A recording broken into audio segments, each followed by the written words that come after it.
जो लोग कट्टरवादी लोग हैं, जो लोग अनएजुकेट लोग हैं, हम ये कह सकते हैं कि जो अनएजुकेट लोग हैं, जिनको इस देश में बेहतर एजुकेशन, हेल्थ और डेवलपमेंट नहीं चाहिए, जो इस देश के संविधान से प्रेम नहीं करते हैं, उन लोगों का वोट बैंक फिक्स है जो भाजपा को जाता है। लालू यादव ने भाजपा के आगे घुटने नहीं टेके और लालू यादव ने दिखा दिया कि मैं एक दमदार नेता हूं और मैं नेता जमीनी स्तर का हूं। लालू यादव ने दिखा दिया कि मुझे जेल की काल कोठरी मंजूर है, लेकिन मुझे भाजपा की गुलामी मंजूर नहीं है। एक पत्रकार अभी बोल रहा कि मोदी जी देश के पिता हैं। कैसे हो गए मोदी जी देश के पिता? आपके पिताजी हो सकते हैं, आपका पर्सनल कोई हो सकता है रिलेशन, तो मैं नहीं बता सकता, लेकिन आप कहें कि देश के पिता हैं। क्यों हैं देश के पिता भाई? एक टाइम पर ऐसा आएगा जिसको आप पढ़ते हैं ना, भारतीय रेलवे, इस पे भी लिखा आएगा आपको अडानी रेलवे।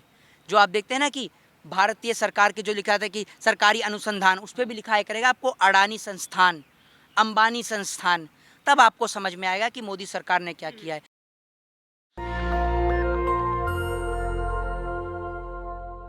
23 जून यानी आज बिहार के पटना में अपोजिशन के तमाम नेताओं की बैठक हो रही है। उसमें ममता बनर्जी, केजरीवाल, इसके साथ अखिलेश यादव, नीतीश कुमार, तेजस्वी यादव, राहुल गांधी, खड़गे साहब, ये लोग पहुंच चुके हैं और रणनीति तैयार की जाएगी किस तरीके से नरेंद्र मोदी को 2024 में हराना है। नरेंद्र मोदी को किसी भी कीमत पर 2024 में देश का प्रधानमंत्री नहीं बनने देना है। इसी पर मैं बातचीत करूंगा। मेरे साथ अभी हैं social media star Mohit Sharma. कैसे देखते हैं आप, अपोजिशन एकजुट हो रहा है लेकिन मायावती बाहर है? देखिए, जिस तरीके से अभी कुछ दिन पहले स्टेटमेंट आया अखिलेश यादव का भी और बसपा सुप्रीमो मायावती का भी स्टेटमेंट आया, तो आने वाले वक्त में ये हो सकता है कि मायावती जी भी जो हैं वो विपक्ष के साथ में आ जाएं, पूरे विपक्ष के साथ में। और ये हो सकता है क्योंकि आपको मैं एक बात बता दूं कि उत्तर प्रदेश में दो ही बड़ी पार्टियां विपक्ष के तौर पर जिनके पास एक अच्छा और एक बड़ा वोट बैंक है, जिसमें सबसे पहले नाम आता है सपा और फिर बसपा। यही दो बड़ी पार्टियां जिनके पास एक बड़ा वोट बैंक है। जिस तरीके से आप देखते हैं कि दिल्ली के अंदर बड़ा वोट बैंक अरविंद केजरीवाल के पास और कांग्रेस के पास में, ठीक उसी तरीके से उत्तर प्रदेश के अंदर विपक्ष के तौर पर यही दो पार्टियां सपा और बसपा। और आने वाले वक्त में क्योंकि उत्तर प्रदेश के अंदर से मेंबर ऑफ पार्लियामेंट की 80 सीटें आती हैं, जो 80 सीटें तय करती हैं कि who is this prime minister of India, कौन देश का प्रधानमंत्री होगा। वो 80 सीटें आप ये देखिए लगभग डिसाइड करने का काम करती हैं। तो मैं ये मानता हूँ कि मायावती जी का वोट जो है वो लगभग हर स्टेट में है, हर स्टेट में उनका एक पर्टिकुलर फिक्स वोट बैंक है। और वो मायावती जी अगर विपक्ष के साथ में आएंगी तो मुझे ऐसा लगता है कि नरेंद्र मोदी जी को जो हटाने की जो राह है वो आप ये समझ लीजिए 99.9% सक्सेस हो जाएगी। मतलब नरेंद्र मोदी का ऑप्शन मायावती है? नहीं, मैं आपको बता दूं, मैं आपसे कहने का मतलब ये है कि अगर पूरा विपक्ष एकजुट होगा तो वोट डिवाइड नहीं होगा। बिल्कुल। अभी आप ये सोचिए, जिस तरीके से हम लोगों को बताते हैं कि पांचों उंगलियां हैं, इनको तोड़ना बड़ा आसान है, लेकिन जब ये पांचों उंगलियां मुट्ठी बन जाएंगी तो आप ये समझिए इसको तोड़ना बेहद मुश्किल हो जाएगा। तो आज विपक्ष अलग अलग बटा हुआ है। आप ये समझिए जो वोट कांग्रेस का है वही वोट अखिलेश यादव का है, जो वोट अखिलेश यादव का है वही वोट मायावती जी का है, जो वोट मायावती जी का है वही वोट जो है आपका ममता बनर्जी का है, जो वोट ममता बनर्जी का है वही वोट अरविंद केजरीवाल का है। तो अगर सब लोग अलग अलग जगह लड़ेंगे तो वोट का डिवाइडेशन होगा। और भाजपा का जो वोट है, जो लोग कट्टरवादी लोग हैं, जो लोग अनएजुकेट लोग हैं, हम ये कह सकते हैं कि जो अनएजुकेट लोग हैं, जिनको इस देश में बेहतर एजुकेशन, हेल्थ और डेवलपमेंट नहीं चाहिए, जो इस देश के संविधान से प्रेम नहीं करते हैं, उन लोगों का वोट बैंक फिक्स है जो भाजपा को जाता है। तो अगर आपको मोदी सरकार को हराना है या भाजपा को हराना है, बीजेपी को हराना है, तो आपको निश्चित तौर पर एक होना होगा और भाजपा की उस फूट का आपको फ़ायदा उठाना पड़ेगा जो फूट भाजपा में चल रही है। चाहे वो फूट एकनाथ शिंदे के बीच और देवेंद्र फडणवीस के बीच में हो, चाहे फिर वो फूट मध्य प्रदेश के अंदर हो, चाहे फिर वो फूट आपका ये राजनाथ सिंह के बीच में हो, उन फूट का आपको फायदा उठाना होगा। तमाम लोग कह रहे हैं कि मोहित शर्मा जैसे लोग एक पढ़े लिखे प्रधानमंत्री को बर्दाश्त नहीं कर पा रहे हैं। सर, मैं आपसे पूछता हूँ कि नरेंद्र मोदी जी अगर पढ़े लिखे हैं तो टेलीप्रॉम्प्टर का सहारा क्यों लेते? अरे पॉलिटिकल एंटायर साइंस उन्होंने एमए कर रखा है। सर मेरे को आप ये बताइए, एंटायर पॉलिटिकल साइंस एमए नाम की जो डिग्री है कौन से कॉलेज से होती है? जरा बताइए मुझे आप, कौन सी डिग्री है? डीयू से? नहीं, मैं आपसे पूछता हूँ एंटायर पॉलिटिकल साइंस से एमए मोदी जी के अलावा किसी और ने किया है? मैं एक वीडियो सर्च कर रहा था एलेक्सा पे, मैं ऐसी एलेक्सा मेरे पास में रखी थी, तो मैंने एलेक्सा से पूछा कि एलेक्सा अरविंद केजरीवाल कितने पढ़े हैं, कहाँ से पढ़े हैं? एलेक्सा ने तुरंत जवाब दे दिया। मैंने पूछा एलेक्सा नरेंद्र मोदी जी के बारे, पहले पूछा मैंने ममता बनर्जी के बारे में, फिर पूछा अरविंद केजरीवाल में वो कितना पढ़े लिखे, फिर पूछा मैंने राहुल गांधी जी कितना पढ़े लिखे, कहाँ से पढ़े लिखे हैं, तो एलेक्सा ने सब विपक्ष के नेताओं के बारे में बता दिया। मैंने वो वीडियो अपने Instagram handle Mohit Sharma Indian पर डाल भी रखी है, आप जाकर देख भी सकते हैं, चेक भी कर सकते हैं। फिर मैंने पूछा एलेक्सा नरेंद्र मोदी जी कितने पढ़े लिखे हैं, तो वो बोलती है कि मुझे नहीं पता। मतलब इलेक्शन को भी नहीं पता मोदी जी कितना पढ़े लिखे हैं। हाँ, अब आप ये सोच लीजिए वो तो एक डिजिटल मशीन है। मैंने इसकी पूरी वीडियो डाल रखी है सर, और आप भी अलेक्सा से पूछ सकते हैं जाकर।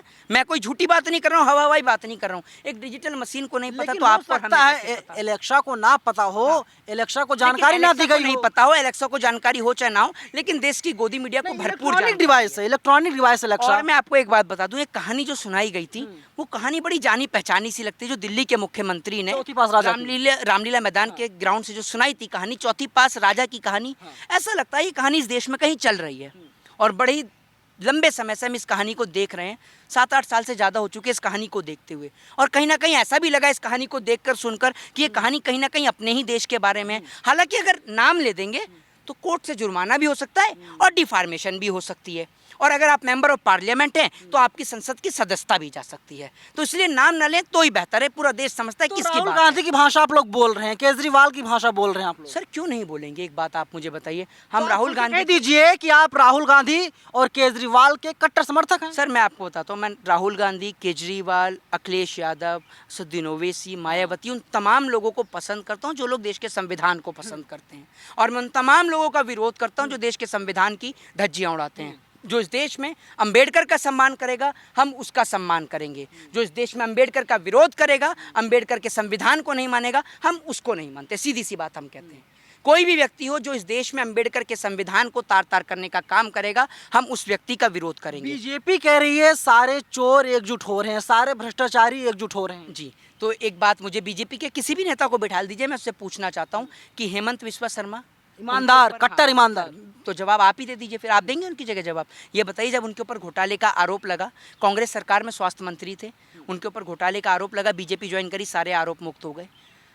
क्या कहते हैं, इनके बंगाल से बीजेपी के नेता थे, पश्चिम बंगाल से, उनके बारे में, शुभेंदु अधिकारी के बारे में आप बता दीजिए। ठीक है, आप मुझे इनके बारे में बता दीजिए, मुकुल रॉय के बारे में, शारदा चिटफंड घोटाले का इनके ऊपर आरोप लगा। तो आप कैसे कह सकते हैं कि भारतीय जनता पार्टी के जो लोग हैं वो बिल्कुल साफ छवि के हैं? कोई मुझे सवाल का जवाब दे दे, आज की डेट में जिसके घर पर सीबीआई, ईडी और इनकम टैक्स और आईबी की रेड नहीं पड़ रही है, आप समझ जाइए उसका कहीं ना कहीं जो संबंध है वो भाजपा से है। मुझे आप एक बात बताइए, अखिलेश यादव के घर पर रेड होती है, आरजेडी के नेता लालू प्रसाद यादव के यहाँ रेड होती है, सीबीआई का, ईडी का सम्मान आता है, कांग्रेस के नेता राहुल गांधी के यहाँ पर प्रियंका गांधी, सोनिया गांधी को सम्मान आता है, लेकिन ये सम्मान बीजेपी के किसी नेता के पास में क्यों नहीं आता? लालू यादव को जेल किसने भेजा? हाँ जी, लालू को जेल किसने भेजा? मैं आपसे कहता हूँ कि लालू यादव को जेल किसने भेजा, किसने नहीं भेजा, वो आप ये मुझे बताइए कि चारा घोटाले का आरोप उनके ऊपर लगाया किसने? लगाया किसने? किसने सीबीआई, ईडी उनके ऊपर बिठाई? दूसरी बात ये कि लालू यादव को मैं आपको एक बता दूं, लालू यादव लंबे समय तक जेल में सिर्फ इसी कारण से रहे कि लालू यादव किसी सरकार के आगे झुके नहीं, लालू यादव ने भाजपा के आगे घुटने नहीं टेके, और लालू यादव ने दिखा दिया कि मैं एक दमदार नेता हूं और मैं नेता जमीनी स्तर का हूं। लालू यादव ने दिखा दिया कि मुझे जेल की काल कोठरी मंजूर है, लेकिन मुझे भाजपा की गुलामी मंजूर नहीं है।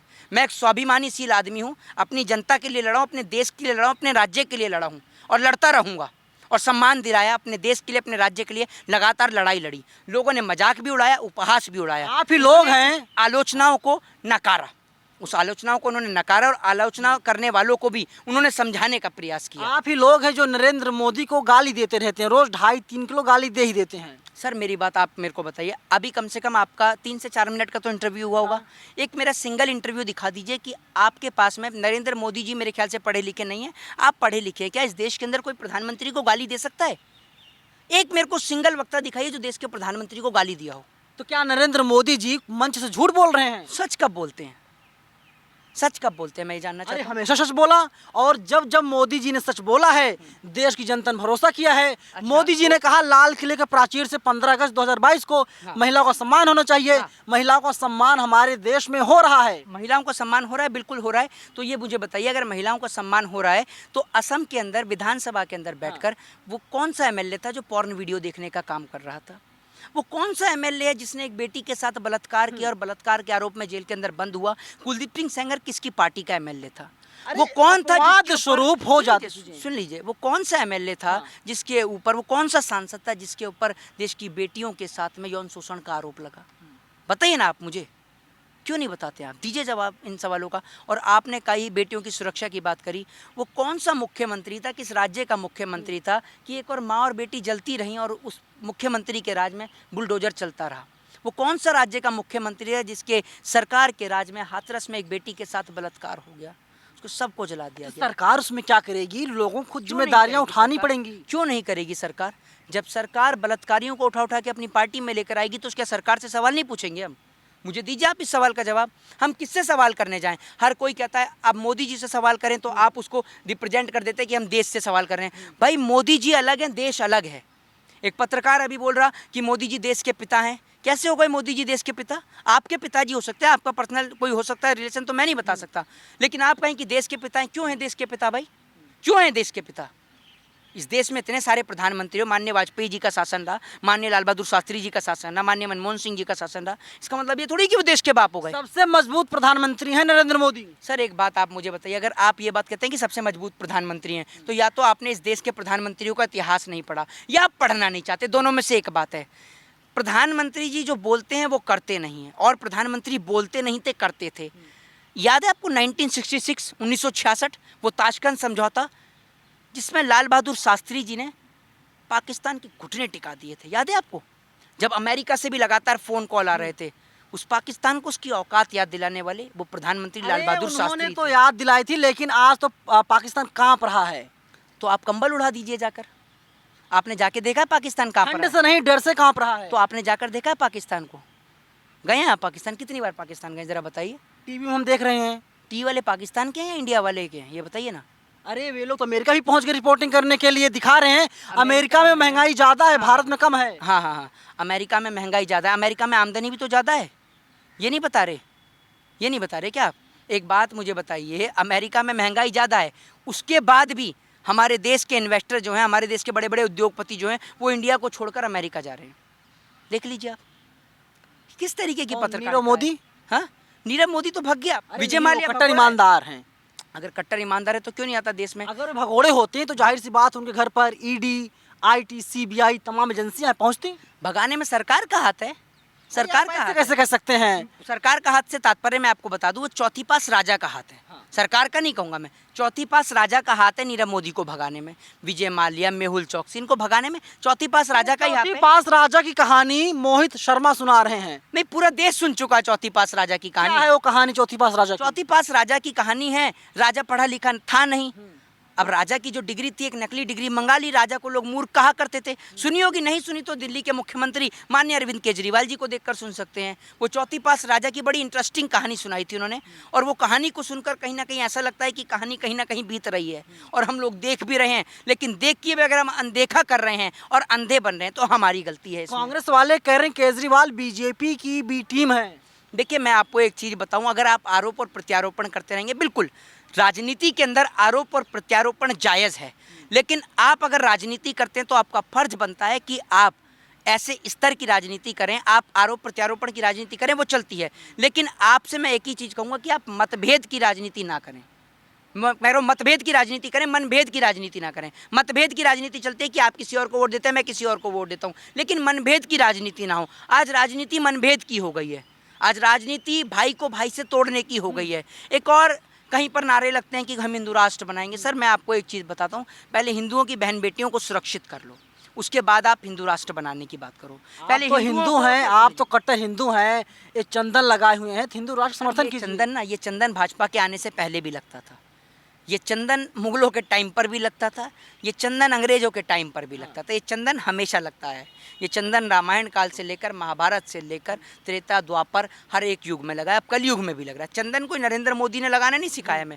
दूसरी बात रही है, चंदन लगाने का अर्थ और तात्पर्य ये नहीं है कि आप अंबेडकर को ना माने, उसके संविधान। मोदी ने बता दिया, सुनिए बीजेपी ने बता दिया कि आप कट्टर हिंदू हैं, आप असली वाले हिंदू, आप नकली हिंदू हैं। सुन लीजिए, अगर हम असली हिंदू हैं तो क्या अमित शाह का बेटा जैसा नकली हिंदू है? बताइए ना आप मुझे, अमित शाह का बेटा जैसा नकली हिंदू है, जरा बताइए मुझे। नहीं, वो भी कट्टर हिंदू होंगे। अगर वो कट्टर हिंदू है तो वो क्यों नहीं, जो साध्वी प्रज्ञा ठाकुर कहते हैं कि अपनी छुरियों में धार लगाए, वो क्यों नहीं लगाता? वो आरएसएस में क्यों नहीं जाता? क्यों नहीं जाता बजरंग दल में? क्यों नहीं जाता विश्व हिंदू परिषद में? और अगर अमित शाह का बेटा जैसा कट्टर हिंदू है और मुख्यमंत्री शिवराज सिंह चौहान का बेटा कट्टर हिंदू है, राजनाथ सिंह का बेटा पंकज सिंह कट्टर हिंदू है, तो मैं एक ही सवाल का जवाब देता हूं कि आदि पुरुष फिल्म का विरोध ये लोग क्यों नहीं करते? इस सवाल का जवाब दे दीजिए। दे दीजिए आप मुझे फिल्म जवाब। में आ गए, आपकी भावनाएं बहुत कमजोर हैं, थोड़ी देर में आहत हो जाती हैं। सर कैसी बात करें, मेरी बात सुनिए। राम किस लिए जाने जाते हैं आपको पता है? कभी भी एक बड़े स्तर का आदमी होगा वो लोगों को बांटने का काम नहीं करेगा। जितने निचले स्तर के आदमी होंगे वो लोगों को बांटने का काम करेंगे। देख लीजिए राम हुए, राम ने कभी लोगों को नहीं बांटा। राम ने सबरी के जूठे बेर भी खाए और राम को नौका पार कराने वाले मल्लाह भी थे। ठीक है, गौतम बुद्ध को देख लीजिए।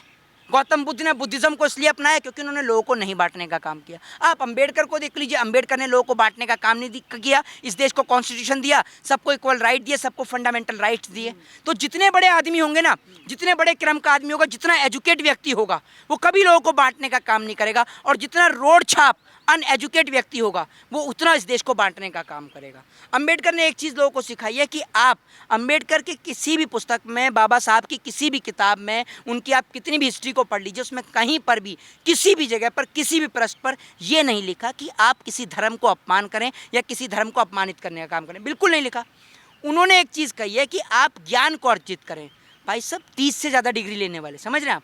30 से ज़्यादा डिग्रियाँ बाबा साहब 30 से ज़्यादा डिग्रियाँ। और कोई ऐसी डिग्रियां नहीं ले ली कि जिस डिग्री की आप जांच करते रहें। भाई साहब कोई कोलंबिया से ली है, कोई यूएस से ली है, कहीं एमए पॉलिटिकल साइंस नहीं किया उन्होंने। MA political science Modi ji वाला नहीं किया। ठीक है, सारी बड़ी बड़ी हाई फाई डिग्री लेके आए हैं। आप उस व्यक्ति के बारे में पढ़ेंगे ना, जिस दिन आपने उस व्यक्ति के बारे में पढ़ लिया तो अगर कोई उस व्यक्ति के बारे में गलत कहेगा तो आप सुन नहीं सकते। तो हम उस व्यक्ति को पढ़ चुके हैं। हम उन जैसे नहीं बन सकते, लेकिन हम उनके रास्ते पर बनने की कोशिश कर सकते हैं, उनके रास्ते पर चलने की कोशिश कर सकते हैं। बीजेपी में तमाम धुरंधर प्रवक्ता हैं, तमाम बड़े बड़े नेता हैं, कितने बड़े बड़े मंत्री हैं, बीजेपी सरकार पूरे देश में। आप सबको टारगेट कर रहे हैं, निशाना बना रहे हैं। जी सर, मैं आपको एक बात बता दूं, जितने भी बड़े बड़े नेता हैं वो संविधान को नहीं मानते। मैं आपको बता दूं, बीजेपी के मुख्यमंत्री योगी आदित्यनाथ कहते हैं कि भारत तो पहले से हिंदू राष्ट्र है। जितना आप, मैं और हम सभी जानते हैं, पूरे विश्व में लोग जानते हैं कि India is a democratic country. Bharat एक लोकतांत्रिक देश है। जिस लोकतांत्रिक देश में सभी को अपने धर्म को मानने की आज़ादी है, क्योंकि भारत एक धर्मनिरपेक्ष राज्य भी है।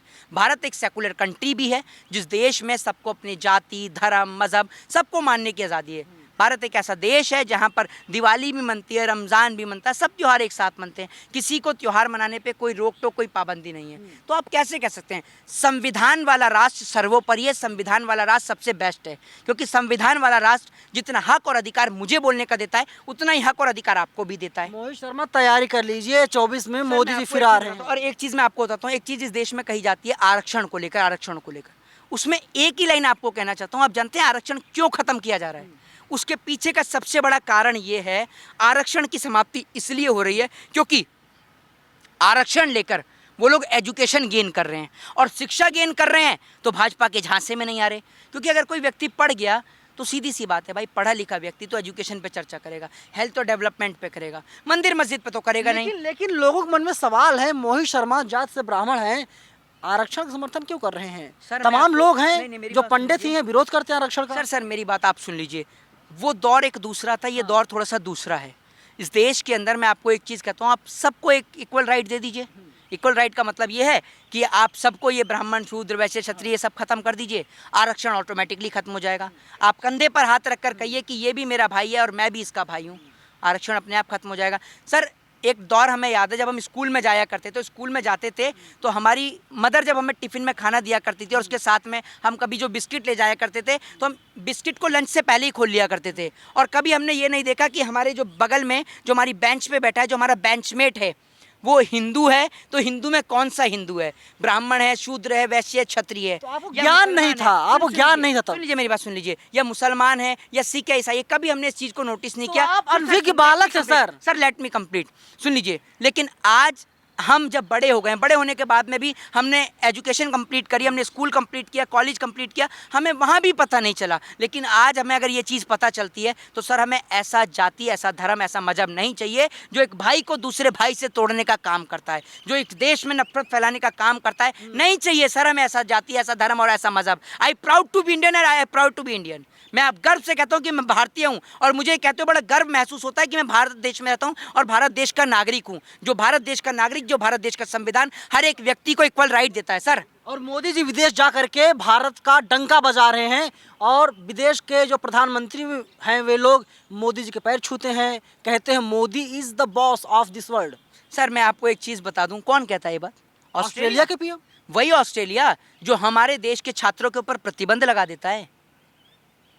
दीजिए जवाब। तो क्या झूठ बोल रहे हैं पीएम? मैं आपसे पूछता हूँ, अमेरिका, वही अमेरिका जिस अमेरिका के अंदर पोस्टर्स लगाए जाते हैं मोदी नॉट वेलकम, वही अमेरिका जिस अमेरिका के अंदर 15 ऑर्गेनाइजेशन लेटर लिखती हैं जो बाइडन को कि मोदी जी का डिनर कैंसिल किया जाए, वही अमेरिका जिसमें 70 से ज़्यादा सांसद जो बाइडन को लेटर लिखते हैं और कहते हैं कि 70 प्लस, मैंने आपको इसीलिए बोला है 70 प्लस सांसद ये बोलते हैं कि आप सवाल करिए जो बाइडन की, क्या कहते हैं, नरेंद्र मोदी से मानवाधिकार को लेकर। उसी अमेरिका की बात करते हैं जिस अमेरिका के अंदर एक व्यक्ति को रिप्रेजेंट किया जाता है एक आम सिटीजन के तौर पर, जिसका नाम अमिताभ मित्तल है, बाद में पता चलता है विश्व हिंदू परिषद का सदस्य है, और वो कहता है कि मोदी जी ने इस देश को परिवर्तित कर दिया है, चेंज कर दिया। अगर मोदी जी ने इस देश को परिवर्तित कर दिया, चेंज कर दिया है, तो आप यूएस में क्या कर रहे हैं sir? Welcome to India, India आइए, यहाँ रहिए ना सर। क्यों नहीं रहते हैं? क्योंकि ये सब सिर्फ ढकोसले हैं। वो डीजे बजाया जा रहा है, डीजे बजा के 4 लोग व्हाइट हाउस के सामने नाच रहे हैं, और वो व्हाइट हाउस के सामने नाच कर कह रहे हैं कि मोदी जी हैं जो रशिया और यूक्रेन का युद्ध रुकवा सकते हैं। तो मोदी जी सुन लीजिए, अगर मोदी जी रशिया और यूक्रेन का युद्ध रुकवा सकते हैं तो मणिपुर का दंगा समाप्त क्यों नहीं करा देते नरेंद्र मोदी जी? एक व्यक्ति वो मनोज, कांग्रेस की भाषा क्यों बोलते हैं आप लोग? कांग्रेस की भाषा क्या हो गई है? मणिपुर देश का राज्य नहीं है। बीजेपी सरकार है, सब बेहतर वहाँ पे। अगर कोई कमी होती, मणिपुर वास्तव में जल रहा होता, तो मोदी जी विदेश ना जाते। अच्छा, तो वो जो जिसने लेटर लिखे हैं जो वो बीजेपी के नेता हैं, वो भी सब झूठ बोल रहे हैं। हो सकता है झूठ ही बोल रहे हैं। तमाम जो मीडिया चैनल्स, गोदी मीडिया भी दिखा रही है, वो भी सब झूठ है। कह दीजिए झूठ है। सरकार को बदनाम करने की साजिश हो सकती है। सर कैसी बात कर रहे हैं? वहाँ तो बीजेपी में, मणिपुर की सरकार में बीजेपी। मैं कह रहा हूँ कि हो सकता है सरकार को बदनाम करने की साजिश मीडिया वाले। आपका शुक्रिया, और आप जैसे लोगों को देखकर लोग सीखते भी हैं कि हमारे देश में पत्रकारों ने किस स्तर तक अपने ज़मीर को गिराया और कितने स्तर तक गिरा सकते हैं। तो आपको भी लोग देखते हैं, ऐसा नहीं है कि नहीं देखते हैं, सुनते नहीं हैं, बिल्कुल देखते हैं, आपके चेहरे को भी देखते हैं और आपकी पत्रकारिता को। सुशांत सिन्हा टाइम्स नाउ भारत के हैं, वे गए हुए हैं अमेरिका, वहाँ पर दिखा रहे, देखिए बॉस वहाँ पर महंगाई कितनी ज़्यादा है, भारत में कम है, और भारत के लोग सरकार को बदनाम कर रहे हैं। जी जी जी हाँ, मैं आपको बताता रहा हूँ, भारत में तो जो पेट्रोल जो है वो तो सड़क पर पड़ा रहता है, ये टंकी खोली तो पेट्रोल ही निकलता है। समझ रहे हैं आप? इतना सस्ता पेट्रोल है हमारे देश में। सिलेंडर का दाम तो मेरे ख्याल से यही होगा 15-20 रुपये, या ज़्यादा बता दिया, मोदी राज है, फ्री में सिलेंडर आता है घर पर। समझ रहे हैं? हमारे देश में तो बिल्कुल भी महंगाई नहीं है, बिल्कुल भी महंगाई नहीं है। सरकार, महंगाई कहाँ, बेरोजगारी कहाँ, भुखमरी कहाँ, बिल्कुल भी नहीं है। फ्री में लोगों को राशन मिलता है, महंगाई कहाँ है? अगर हमारे देश में लोगों के पास रोजगार होता तो लोग क्या मोदी जी का 80 करोड़ का राशन लेते? 80 करोड़ लोग जो राशन ले रहे हैं वो गरीबी रेखा में आते हैं तभी तो ले रहे हैं, यानी इसका मतलब 80 करोड़ लोग गरीब है। आप सोच कर देखिए। और आप कहते हैं महंगाई। मोदी जी गरीब को खत्म करने थोड़ी ना गरीबी खत्म करने आए हैं। मोदी जी देश खत्म करने आए। मोदी जी गरीब और गरीबी किसी को खत्म करने नहीं आए, बल्कि मोदी जी देश को आगे ले जाने के लिए आए हैं। बिल्कुल बिल्कुल, मोदी जी के राज में देश इतना आगे गया है कि आज आप देख लीजिए, railway, air India, BSNL, MTNL सब कुछ खत्म हो गया। आप उठाकर देखिए, एक टाइम पर ऐसा आएगा जिसको आप पढ़ते हैं ना, भारतीय रेलवे, इस पे भी लिखा आएगा आपको अडानी रेलवे। जो आप देखते हैं ना कि भारतीय सरकार के जो लिखा था कि सरकारी अनुसंधान, उस पर भी लिखा है करेगा आपको अडानी संस्थान, अंबानी संस्थान। तब आपको समझ में आएगा कि मोदी सरकार ने क्या किया है। मोदी वर्सेस हूँ, मेरा लास्ट क्वेश्चन है, मोदी वर्सेस हूँ। मोदी जी के पास क्या काबिलियत है मैं आपको बता दूं। मोदी जी के पास जो काबिलियत है वो काबिलियत उससे अच्छी काबिलियत शेख सिल्ली के पास है। मोदी जी भी झूठ बोलते हैं, वो भी झूठ फैलता है। अरे आप क्या तुलना कर रहे हैं, प्रधानमंत्री हैं। बिल्कुल सही है सर, बिल्कुल सही है। पूछेंगे कि क्या क्या झूठ बोला है मोदी जी ने? नहीं लग रहा जेल जाने के लिए। सर मेरी बात सुनिए, हर दौर में बोलने वाले लोग जेल गए हैं, कौन जेल नहीं गया? भगत सिंह जेल भी गए, फांसी का फंदा भी चुमा। और मैं बड़े गर्व के साथ कहता हूँ कि अगर इस देश के अंदर इस दौर में मेरे को कफन में इस देश का तिरंगा मिलता है, बड़े गर्व की बात है। मेरे परिवार से आर्मी में भी है तो मेरे लिए तो गर्व की और गौरव की बात है। चलिए, जेल जाने के लिए फिलहाल मोहित शर्मा तैयार हैं और लगातार मोदी सरकार की आलोचना कर रहे हैं। मोदी सरकार जिन चीज़ों को कहती है उनका मास्टर स्ट्रोक है, टीवी वाले जिसको कहते हैं। देखिए, ये मोदी जी का मास्टर स्ट्रोक है और उसकी पोल लगातार मोहित शर्मा खोलते हुए दिखाई दे रहे हैं। पूरी बातचीत पर आपकी क्या राय है, आप लोग हमें कमेंट बॉक्स में ज़रूर बताइएगा। कैमरा पर्सन आशीष के साथ मैं नवीन कुमार नंदन, नेशनल दस्तक, दिल्ली। नेशनल दस्तक की आपसे गुजारिश है कि अगर इसको बचाना चाहते हैं तो नेशनल दस्तक को सब्सक्राइब करने के लिए रेड कलर के सब्सक्राइब बटन को दबाएं, फिर बेल आइकन की घंटी दबाएं। नेशनल दस्तक को बचाने के लिए बहुत जरूरी है कि हर खबर को शेयर करें, लाइक करें, कमेंट जरूर करें।